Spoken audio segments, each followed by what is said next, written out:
show you how to edit the whites in a picture in the Lightroom app. But before that, don't forget to subscribe and leave a comment down below, because at 10,000 subscribers I'm going to show you my whole YouTube revenue statistics and growth strategy. So without further ado, let's just jump right into it. First, we have to open up the Lightroom app and then select a picture from the gallery that we want to edit. Let's say it's this one. We open the picture, wait until it loads, and then we have to open up the editing panel. We can open it by tapping on this button or pressing E on the keyboard. After we open the editing panel, we have to find whites under the light section.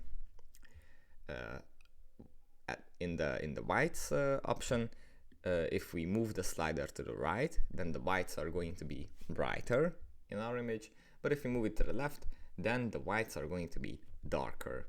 You can see it quite clearly in this part of the image.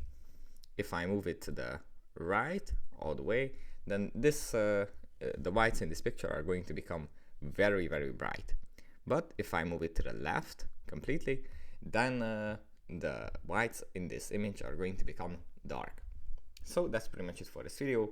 Hope it was helpful for you guys, and I'll see you in the next one. Bye.